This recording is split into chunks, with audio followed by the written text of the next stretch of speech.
अस्सलाम वालेकुम friends and students. मैं हूँ सैयद फरकान गिलानी और गिलानी एकेडमी में आपको खुशामदीद कहता हूँ। तो आज की जो इस वीडियो है इसमें मैं आपको बताऊंगा कि फैक्टोरियल वाली फॉर्म को हम कैसे सिंप्लीफाई करते हैं और फैक्टोरियल होता क्या है, इसका मतलब क्या होता है। तो अगर आप इस चैनल पे नए हैं तो सबसे पहले आप इस चैनल को सब्सक्राइब कर लें और बेल के बटन पर क्लिक कर लें ताकि आइंदा आने वाली वीडियोज़ को आप सबसे पहले आप तक पहुँच सकें। तो सबसे पहले चलते हैं फैक्टोरियल की फॉर्म की तरफ। तो जैसे कि हमें पता है कि फैक्टोरियल का जो बेसिक फार्मूला होता है वो होता है n factorial is equal to n into n minus one into n minus two into n minus three up to so on 3 2 1। इसका मतलब ये होता है कि अगर किसी नंबर का फैक्टोरियल है तो वो उससे पीछे जितने भी नंबर्स हैं उन सब का प्रोडक्ट होता है, उन सब को मल्टीप्लाई करने से वो फैक्टोरियल हासिल होता है। जैसे कि मैं सिंप्लीफाई करने के लिए मैं एक नंबर लिख लेता हूँ। हमारे पास है 4 फैक्टोरियल। तो 4 फैक्टोरियल को हम लिख सकते हैं 3 2 1 कि मतलब 4 से पीछे जितने भी नंबर्स हैं उनको मल्टीप्लाई करने से आप 4 का फैक्टोरियल हासिल कर सकते हैं। तो ये आपके पास आ जाएगा 12 ये 6 आ जाएगा आपके पास।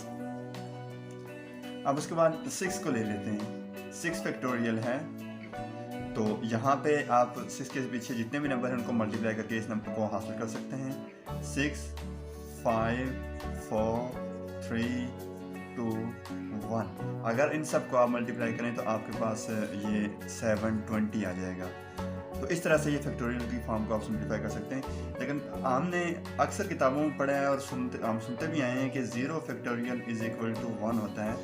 लेकिन हम में से बहुत कम ऐसे लोग जानते होंगे कि ये 0 का फैक्टोरियल 1 के इक्वल होता कैसे है, हम क्यों कहते हैं कि ये 1 के इक्वल होता है।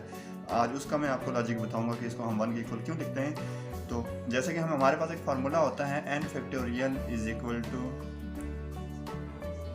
n into n minus one factorial. ये है, इसी से डिराइव किया गया है। तो अगर जो हमारे पास जो फार्मूला है अगर इसको हम रिड्यूस कर देते हैं तो इसके बाद फैक्टोरियल लगा लेते हैं तो इसको आप यूँ भी लिख सकते हैं n minus one factorial is equal to, इस n को इसके नीचे डिवाइड कर लें n फैक्टोरियल ओवर n।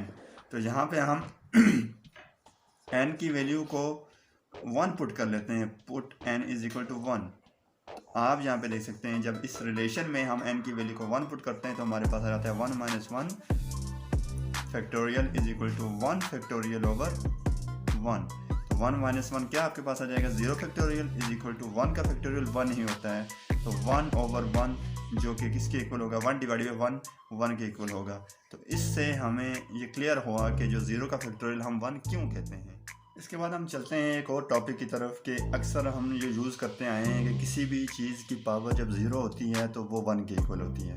ये हम सब ने सुना है कि कोई भी चीज़ something raise power 0 is equal to 1। लेकिन क्यों होता है जिससे भी पूछें तो बाज़ तो पता होगा, कुछ को पता होगा, लेकिन कुछ ऐसे होते हैं जिनको नहीं पता होता है। मिसाल के तौर पर हम कहते हैं कि जब x की पावर 0 आ जाता है कहीं पे तो हम कहते हैं कि ये 1 होता है। या हम यूँ कह देते हैं कि 2 की पावर 0 है या किसी भी डिजिट की पावर 0 है तो वो 1 के इक्वल होता है। अब ये होता क्यों है ये अक्सर लोगों को नहीं पता होता है कि हम क्यों कहते हैं कि ये इसके इक्वल होता है। आज ये मैं क्लियर करूँगा आपको कि इसकी पावर 0 किसी भी पावर 0 1 के इक्वल कैसे होती है। तो उसके लिए सबसे पहले सिंपल जो लॉजिक है कि 1 कब आता है, किन सूरत में आता है कि जब दो सेम नंबर्स आपस में डिवाइड हो रहे हों। जैसे कि मैं यहाँ पे लिखता हूँ x की पावर 2 डिवाइडेड बाई x की power 2। 1 can be written as, जब ये दोनों सेम नंबर्स हैं जब डिवाइड करेंगे ये तो एक दूसरे को बैलेंस कर लेते हैं तो इस सूरत में हम कहते हैं कि ये 1 आता है। तो अब यहाँ पे अलजेब्रिक एक्सप्रेशन को अगर यूज़ करें तो ये अलजेब्रिक एक्सप्रेशन के थ्रू x की पावर 2 और इसको जब हम ऊपर लेके जाएंगे तो ये मल्टीप्लाई हो जाएगा तो इसकी पावर नेगेटिव हो जाएगी इक्वल्स टू 1 हो जाता है। जब बेसिस को सेम करेंगे तो पावर्स आपस में ऐड हो जाती हैं तो x की power 2 minus 2 which is equal to 1। अब यहाँ पे सिंप्लीफाई करें तो x की पावर 0 इज़ इक्वल टू 1। तो इस सूरत में हम कहते हैं कि किसी भी चीज़ की पावर 0 जो होती है वो 1 के इक्वल होती है। अच्छा, अब एक और क्वेश्चन की तरफ चलते हैं जो मज़ीद ताकि हमें समझ में आ जाए। तो यहाँ पे हम कोई नंबर लिखते हैं, मिसाल के तौर पर 2 की पावर 6 कह दें डिवाइडेड बाई 2 की पावर 6 है। तो जब ये रिलेशन होगा तो हम कहेंगे कि ये 1 के इक्वल होता है। अब इसको सिंप्लीफाई करते हैं तो 2 रेज पावर 6 अलजेब्रिक एक्सप्रेशन के थ्रू जब ये 2 रेज़ पावर -6 हो जाएगा इज इक्वल टू 1 हो जाएगा, तो यहाँ जब बेसिस को सेम और पावर्स को ऐड करेंगे तो हमारे पास आ जाएगा 2 raise power 6 - 6 is equal to 1। तो यहाँ पे आपके पास आ जाएगा 2 raise power 0 is equal to 1। तो इस सूरत में हम कह सकते हैं कि इसलिए हम कहते हैं कि किसी भी चीज़ की जो पावर 0 है वो 1 के इक्वल होती है। तो आज के लिए बस इतना ही। तो मज़ीद अच्छी वीडियोज़ के लिए आप बने रहिए हमारे साथ। अल्लाह हाफ़िज़।